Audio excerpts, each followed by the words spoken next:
అధ్యక్షుడు, సేనాని, ఇక కోట్లాది మంది అభిమానులకు అందరికీ పవర్ స్టార్ అయినా రాజకీయ పరంగా ఎటువంటి సక్సెస్ లేని పరిస్థితి.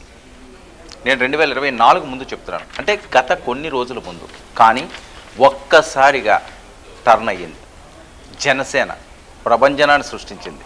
100% స్ట్రైక్ రేటుతో విజయాన్ని సాధించింది.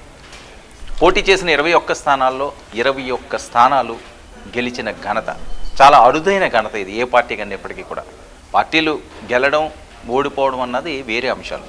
కానీ అపజయం అంటూ లేదు.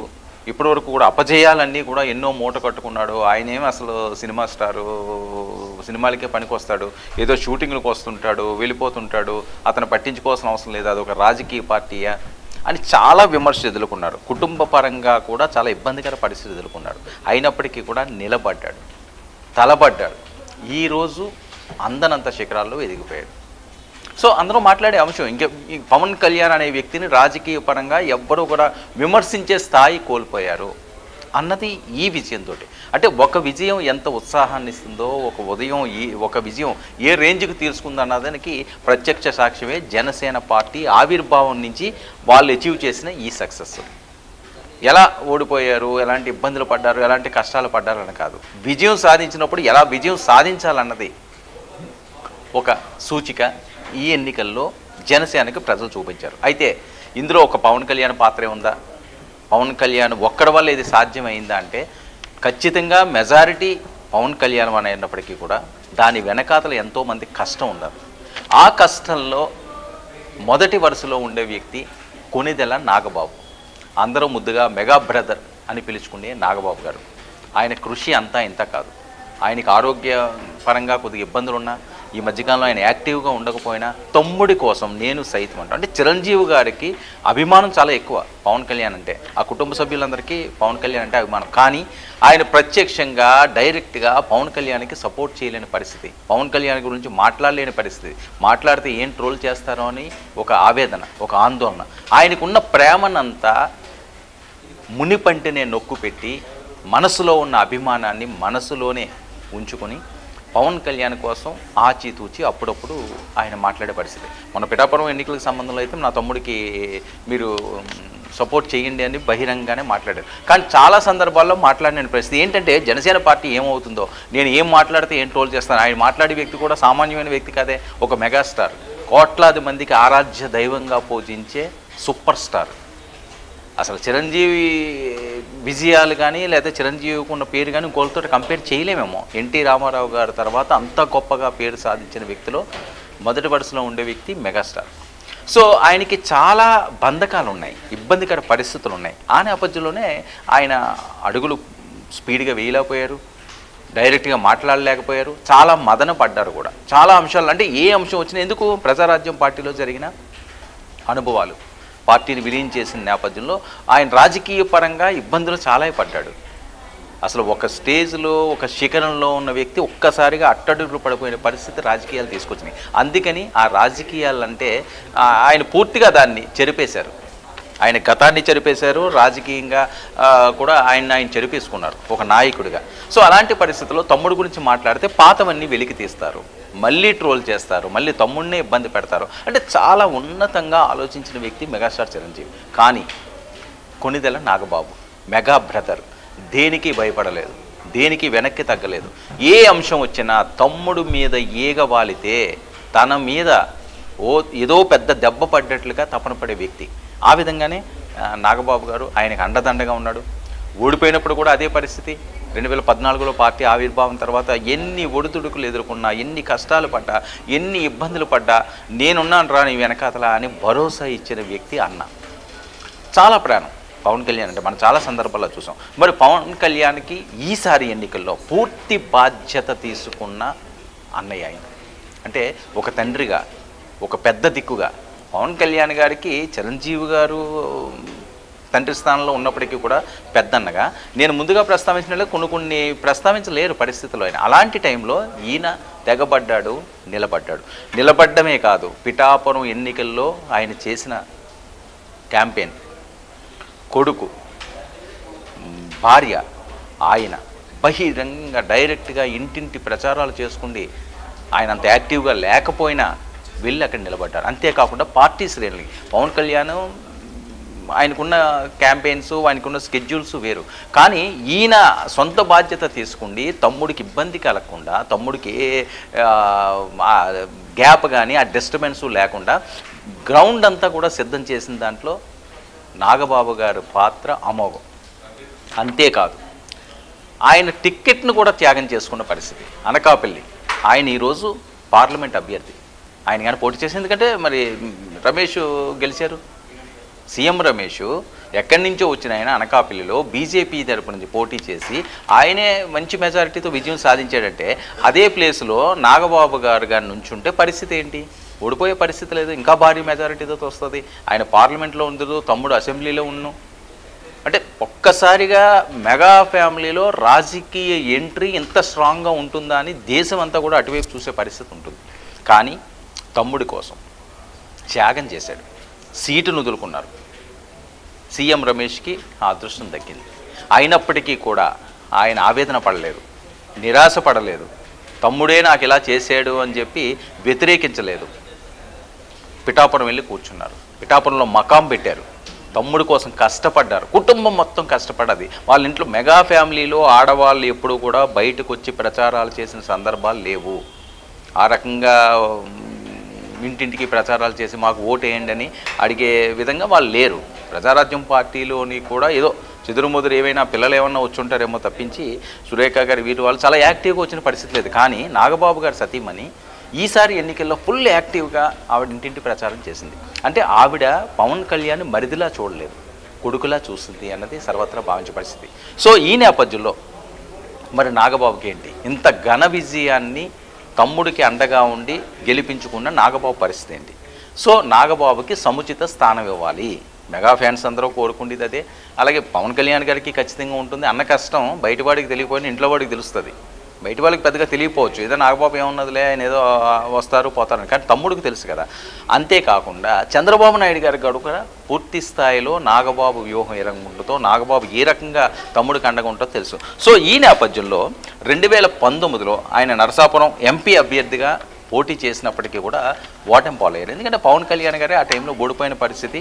అంతా వేవ్ అంతా కూడా జగన్మోహన్ రెడ్డి వైపు వెళ్ళింది. చాలామంది మహామహులందరూ కూడా ఓడిపోయిన నేపథ్యం, అందులో కూడా త్రిముఖ పోటీ కాబట్టి అవకాశమే వచ్చే పరిస్థితి లేదు.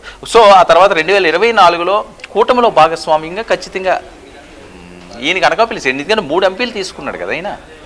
పవన్ కళ్యాణ్ గారు 3 ఎంపీలు తీసుకున్నారు, అందులో ఒకటి అనకాపల్లి. నాగబాబు గారు అక్కడి నుంచి పోటీ చేయాలి. కానీ నేను చెప్పినట్టు కదా త్యాగాన్ని కూడా చేసుకున్నాడు, ఆ పదవిని కూడా త్యాగం చేసినాడు. ఎందుకంటే ఇప్పుడు పదవి వచ్చేసినాం, ఆయన పార్లమెంట్ అభ్యర్థి అవ్వడం అని చాలామంది కళ. ఎందుకంటే 2019లో కూడా పోటీ చేసి ఓడిపోయారు కాబట్టి ఈసారి ఖచ్చితంగా గెలుపు ఆయన్ని వరించను. కానీ ఆ గెలుపు వరిస్తాదని తెలిసిన ఇంటెలిజెన్స్ ఫోన్స్ చెబుతున్నా, సర్వేలు చెబుతున్నా, కానీ ఆయన దాన్ని ఏమీ పట్టించుకోలేదు. తమ్ముడు బాగు కోసం, తమ్ముడు కష్టానికి ప్రతిఫలం దక్కాలని తాను ముందు త్యాగం చేసిన వ్యక్తిలో మొదటి వరుసలో ఉండే వ్యక్తి. అయితే ఇప్పుడు ప్రభుత్వంలో ఆయన ఒక సముచిత స్థానంతో బాధ్యతలు స్వీకరించాలి. ఆయనకి ఏంటి ఇవ్వాలి? ఎమ్మెల్సీ ఇచ్చి మంత్రిని చేయాలి. సో అది కాకుండా అన్నిటికంటే ఉన్నతమైన పదవి, చాలా కార్పొరేషన్లు ఉంటాయి, చాలా పదవులు ఉంటాయి ప్రభుత్వంలోని. కానీ అదేమీ కాకుండా అందరూ కోరుకునేది, చాలామంది ఇప్పుడు ట్రోల్ అంశం ఏంటంటే గత కొన్ని గంటలుగా కొన్నిదెళ్ల నాగబాబుకి టీటీడీ చైర్మన్ ఇవ్వాలని.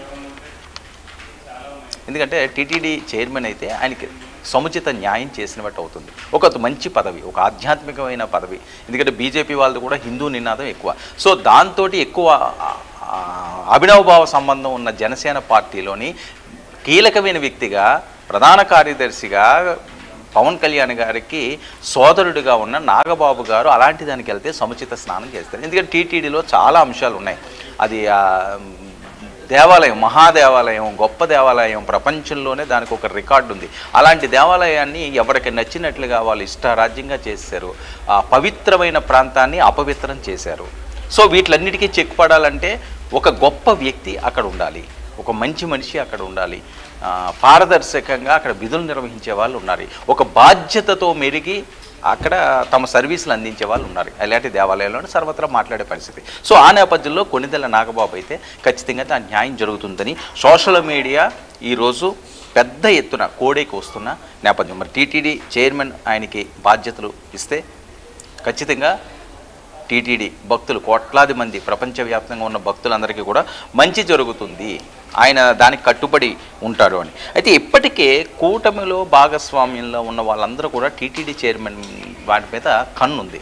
ఎందుకంటే దాన్ని అంత ఈజీగా ఎవరు వదులుకోరు. గొప్ప అవకాశం. వెంకటేశ్వర స్వామిని అంత దూరం నుంచి అయినా కొన్ని సెకండ్స్ చూస్తే తమ జన్మ తరిస్తుంది అన్నది భక్తుల మనోభావం. మరి అలాంటి స్వామికి తిరుమల తిరుపతి దేవస్థానానికి చైర్మన్ అయితే ఇంకా అంతకంటే అదృష్టం ఏముంటుంది ఇంకా. సో చాలామంది అందుకనే కోరుకుంటారు, టీటీడీ బోర్డు మెంబర్ అడుగుతారు, మినిస్టర్ కంటే టీటీడీ బోర్డు మెంబరే కావాలని చాలామంది అడుగుతారు. ఎందుకంటే ఆ భక్తిభావం ఆధ్యాత్మిక చింతన ఉన్న వాళ్ళ గురించి నేను చెప్తున్నాను. వాళ్ళు ఎక్కువ కోరుకుంటేది మినిస్టర్ కంటే ఇదే కోరుకుంటుంటారు. సో అలాంటి గొప్ప పదవి నాగబాబుకి ఖచ్చితంగా ఇవ్వాలి అని. మరి పవన్ కళ్యాణ్ గారు కూడా దాని మీద దృష్టి ఒకవేళ ఆయనకి కాకుండా వేరే వాళ్ళకి ఇచ్చినప్పటికీ కూడా నాగబాబు గారికి ఇష్టాన్ని బట్టి ఆధారపడి ఉంటుంది. ఎందుకంటే ఆయన అడిగితే కాదనలేని పరిస్థితిలో ఉండదు. తమ్ముడు కాదంటారు, కానీ అడిగే మనస్తత్వం నాగబాబుది కాదు. తమ్ముడు నాకు ఈ పదవి ఇవ్వో లేకపోతే నాకు ఇది ఇవ్వో అని చెప్పి అడిగే పరిస్థితి కాదు. తమ్ముడు ఏదైనా ఆడికి కష్టం వచ్చిందంటే ఈయనే తెలుసుకోండి, ఈయనకి సొంతంగా రెస్పాండ్ అయిపోయి తమ్ముడికి ఏమి కావాలో అది సమకూర్చే క్యారెక్టర్ మెగా బ్రదర్ది. చాలామందికి తెలియని అంశం. అంతేగాని పవన్ కళ్యాణ్ గారు ఎవరికి ఫోన్ చేసి అన్నయ్య నాకు ఈ కష్టం ఉన్నది, అన్నయ్య నాకు ఈ బాధ ఉన్నది, నువ్వు వచ్చి నాకు ఆర్చు తీర్చు అని చెప్పే క్యారెక్టర్ పవన్ కళ్యాణ్ది కాదు. ఈయన చాలా దూరంగా ఉంటారు అందరికీ. చిరంజీవి గారితో కూడా ఈయన అప్పుడప్పుడు మాట్లాడుతుంటారు తప్ప వాళ్ళు ఎక్కువ మాట్లాడతారట. కానీ ఈయన సొంతంగా వెళ్ళి నేను మాట్లాడడం, నేను రెగ్యులర్గా ఇంటికి వెళ్ళడం, వాళ్ళ అమ్మగారి దగ్గరికి కూడా ఎప్పుడన్నా ఆయన చూడాలనిపిస్తే ఆ మాతృ ప్రేమ కావాలనుకుంటే ఈయన అక్కడికి వెళ్ళడం, ఈయనకి వెళ్ళడం ఇదే ఉంటుంది తప్పించి వాళ్ళు ప్రత్యేకంగా ఫోన్లు చేయాలి తప్పించి ఈయన ప్రతిరోజు చేసి నువ్వు బాగున్నావా, నువ్వు తిన్నావా, నువ్వు కూర్చున్నావా ఈ టైపు కాదు. అంటే దాన్ని ఎవరో తప్పు పట్టడమో అది మంచో చెడ్డ అంటే అదొక అంశం. అది కాదు. ఒక్కొక్కరికి ఒక్కొక్క వ్యక్తిత్వం ఉంటుంది, ఒక్కొక్కరికి ఒక్కొక్క మెంటాలిటీ ఉంటుంది. సో ఈయన మెంటాలిటీ డిఫరెంట్. ఈయనంతా ఆధ్యాత్మికమనో లేకపోతే వేరే అంశమనో పుస్తకాలు చదవడం ఈ ట్రాన్స్లో ఉంటుంటాడు ఈయనకు ఆలోచన వాళ్ళు అక్కడ ఏం జరుగుతుంది, ఇక్కడ ఏం జరుగుతుంది, మనం ఏం చేయాలని. అంటే వీళ్ళు చెప్తే వాళ్ళు చెప్తే విని మనుషులు కాదు. నాకు ఇది కావాలి దేహి అనే క్యారెక్టర్ కాదు పవన్ కళ్యాణ్. సో వీళ్ళే చిన్నప్పటి నుంచి తమ్ముడిని ఒక సొంత కొడుకులా సాగారు కాబట్టి వాళ్ళకి తెలుసు ఏం చేయాలో, వీళ్ళకి ఏం చేస్తే బాగుంటుందో, ఏం చేయకపోతే బాగుంటుందో, వాళ్ళ తమ్ముడికి ఏం కావాలన్నది పూర్తిగా అవగాహన ఉన్న వ్యక్తులు వీళ్ళు. సో తమ్ముడికి ఏది కావాలంటే అది ఇన్ టైంకి అందించే బాధ్యతలు వాళ్ళు తీసుకుంటారు. అందులో ప్రధాన భూమిక పోషించింది మెగా బ్రదర్ నాగబాబు. మరి మెగా బ్రదర్ నాగబాబుకి టీటీడీ చైర్మన్ అన్నది వస్తున్న డిమాండ్. మరి దాని ప్రకారంగా ఆయన ముందుకు సాగుతారో లేకపోతే సముచిత స్థానం ప్రభుత్వంలో ఆయనకి పాత్ర ఇవ్వాలి. ఎందుకంటే జనసేనలో కూడా చాలా కీలకంగా ఇప్పుడు వ్యవహరించాల్సిన బాధ్యత, దాన్ని చక్కబెట్టాల్సిన బాధ్యత, దాన్ని గాడిని పెట్టాల్సిన బాధ్యత. పిఠాపురంలో పవన్ కళ్యాణ్ ఎమ్మెల్యే కాబట్టి ఆయన అక్కడ ఉండలేరు కాబట్టి ఈయనే పిఠాపురంలో మకాం వేయడానికి ఆలోచన చేస్తున్నారు. లేని పక్షంలో వారానికి 2-3 రోజులన్నా అక్కడ ఉండడానికి కుటుంబ సమేతంగా ఈయన ప్లాన్ చేసుకున్నారు. ఎందుకంటే అక్కడ ప్రజలకు అందుబాటులో ఉండాలన్నది. ఎందుకంటే వీళ్ళు పడ్డ కష్టాలు అన్నీ కాదు కదా. ఈరోజు విధి వచ్చిందని చెప్పి ఆ కష్టాలు ఆ ఇబ్బందులు అన్నీ మర్చిపోతే రేపు మళ్ళీ అపజయం వైపు దారితీసే అవకాశం ఉంటుంది. ఇది చరిత్ర చెప్పిన నిజాలు. సో వీటిలన్నింటినీ కూడా పక్కన పెట్టి అధికారం వచ్చిందనో లేకపోతే ఈరోజు విజయాన్ని సాధించనో ఆ గర్వ కారణం అన్నది నెత్తికెక్కించుకోకుండా ఆ అపజయాలన్నింటినీ కూడా నెమరు వేసుకుంటూ ప్రజల కోసం ఒక మంచి రాష్ట్రం కోసం ముందుకు సాగాల్సిన అవసరం ఉంది. ఆ రకంగా చేయడానికి పవన్ కళ్యాణ్ గారు సిద్ధంగా ఉన్నారు. మెగా బ్రదర్ కూడా ఆయనకి అన్ని రకాలుగా తోడుగా ఉండడానికి సిద్ధం. కానీ ఆయనకి సముచిత స్నానం ఇవ్వాలి. పార్టీ పక్కలు కూడా పూర్తి స్థాయిలో నాగబాబు గారే చక్కదిద్దే పరిస్థితి ఉంటుంది. ఎందుకంటే నాదెండ్ల మనోహర్ గారు ఇప్పుడు పిఎస్సీగా ఉన్నప్పటికీ కూడా, పిఎస్సీ చైర్మన్గా ఉన్నప్పటికీ కూడా ఆయన ఇప్పుడు ఉండే పరిస్థితి ఉండదు. ఆయన తెనాల్లో ఉండాలి. ఆయనకి రేపు కూడా ఖచ్చితంగా ఇందులో భాగంగా ఆయన సీనియర్ కాబట్టి నెంబర్ 2గా ఆయన ఉన్నాడు కాబట్టి ఆయనకి ఏదో పదవి ఇస్తారు, లేకపోతే స్పీకరు అన్న ఇస్తారు. గతంలో స్పీకర్ చేసిన అనుభవం ఉన్నది కాబట్టి సో ఆయన యాక్టివిటీస్ అన్నీ కూడా అటువైపు వెళ్ళిపోతాయి. జనసేన పార్టీ మీద పూర్తిగా కాన్సన్ట్రేట్ చేయలేరు. కానీ నాగబాబు గారికి ఆ బాధ్యత ఉంది. ఎందుకంటే పార్టీ వీళ్ళది, పార్టీ బయట వ్యక్తులది కాదు. వాళ్ళందరూ వచ్చిన అందరూ కూడా పార్టీని ఓన్ చేసుకుంటో లేదా పార్టీ మీద నమ్మకంతోటో లేకపోతే వాళ్ళ భవిష్యత్తు కోసం వస్తారు. కానీ జనసేన పార్టీ ఆవిర్భావం అన్నది స్వార్థపూరితమైన ఆవిర్భావం కాదు. ఈయనేదో అచీవ్ చేయాలి, ఈయనేదో సీఎం అయిపోవాలి, లేకపోతే మొదటి దశలో నేను ఎక్కడికో వెళ్ళిపోవాలి అనే ఆ పునాదుల్లో పుట్టిన పార్టీ కాదు ఇది. ప్రజల్లో తమదైన వాయిస్తో ముందుకు సాగాలి, ప్రజలకు మంచి చేయాలి, రాష్ట్రానికి మంచి చేయాలి, కష్టంలో ఉన్న వాళ్ళకి నిలబడాలి, ఒక ప్రధాన పాత్ర పోషించాలి. అధికార పార్టీలో ఉన్న వాళ్ళకి ప్రతిపక్షం అన్నది ఒక గొంతుకు ఉండాలి, ప్రజలు కష్టాలు పడే వారికి ఒక గొంతుకుగా ముందుకు సాగాలని పుట్టిన పార్టీ ఇది. సో ఈ పార్టీలో బాధ్యత ఎవరికి ఉంటుంది? ఇందులో ఉన్న వాళ్ళకి పదవులు వచ్చినంత వరకు బాగానే ఉంటుంది, లేకపోతే పవన్ కళ్యాణ్ గారి మీద ఇష్టం ఉన్నంత వరకు కొన్ని రోజులు బాగానే ఉంటుంది. కానీ తర్వాత వాళ్ళకి బాధ్యత చూడాల్సింది వాళ్ళ కుటుంబ సభ్యులే.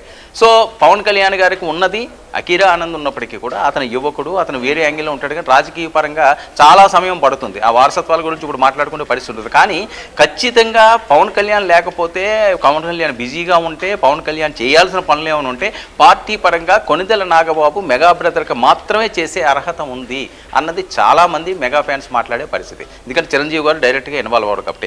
ఈ మొత్తం నేపథ్యంలో మెగా బ్రదర్కి సముచిత స్థానం ఇవ్వాలి, వాళ్ళ ఉన్నత స్థానంలో ఆయన్ని కూర్చోబెట్టవలసిన అవసరం ఉంది. ఆ బాధ్యత వీళ్ళకి ఉన్నది. లేదు అనుకుంటే ఉంటే రాజ్యసభ ఇచ్చి సెంట్రల్ మినిస్టర్ని చేసేటన్నా ఆశ్చర్యపోవడం అవసరం లేదు. ఎందుకంటే మోదీ గారు కూడా చాలా ఇష్టం కాబట్టి. ఈయన కోరిక కూడా నెరవేరుతుంది. ఎంపీ కావాలనుకున్న 2019లో ఎంపీ అవ్వలేకపోయారు. 2024లో అవకాశం వచ్చినా బీజేపీ కోసం ఈ సీటు కూడా త్యాగం చేశారు. ఇది చాలా కీలకమైన అంశం. బీజేపీ కోసం ఈ సీటు త్యాగం చేశారు కాబట్టి ఆయనకి రాజ్యసభ ఇవ్వచ్చు, సెంట్రల్ మినిస్టర్ కూడా చేయొచ్చు. ఎందుకంటే పవన్ కళ్యాణ్ గారు సెంట్రల్కి వెళ్ళే పరిస్థితి ఉంటుంది కాబట్టి వాళ్ళ అన్నగారిని ఆ సముచిత స్థానంలో కూర్చోబెట్టే అవసరం ఉంటుంది. సో ఆంధ్రప్రదేశ్లో ఈయనకు ఒక మంచి స్థానం ఇవ్వాలంటే టీటీడీ చైర్మన్ అని చెప్పి ఇప్పుడు దాకా వస్తున్న టాక్. మరి టీటీడీ చైర్మన్ని తీసుకుంటే భక్తులందరికీ కూడా ఒక మంచి వరాన్ని ఆంధ్రప్రదేశ్ రాష్ట్ర ప్రభుత్వం వాళ్ళకి అందించినట్లుగానే సర్వత్రా భావిస్తున్నారు. ఇంకా మెగా ఫ్యాన్స్ కళ్ళల్లో ఆనందాన్ని వేరే చెప్పడం అవసరం లేదు. ఇప్పటికే వాళ్ళు తబ్బి ఉబ్బుబైపోతున్నారు. అసలు ఎప్పుడు ఊహించినటువంటి ఒక బ్లాక్ బస్టర్, ఈ పొలిటికల్ బ్లాక్ బస్టర్ కింద వీళ్ళు పోస్తున్నారు. సినిమాల్లో బ్లాక్ బస్టర్లు అంటారు. దానికి మించి ఈ విజయాన్ని అందించారంటే సంబరాలు చేసుకుంటున్నారు. చిరస్థాయిగా చరిత్రలో నిలిచిపోయేలాంటి విజయం ఈరోజు జనసేన సాధించడం అన్నది వాళ్ళ ఆనందానికి అవధులు లేవు. ఇదే జోష్తో ముందుకు వెళ్తారు. మెగా బ్రదర్ చేసిన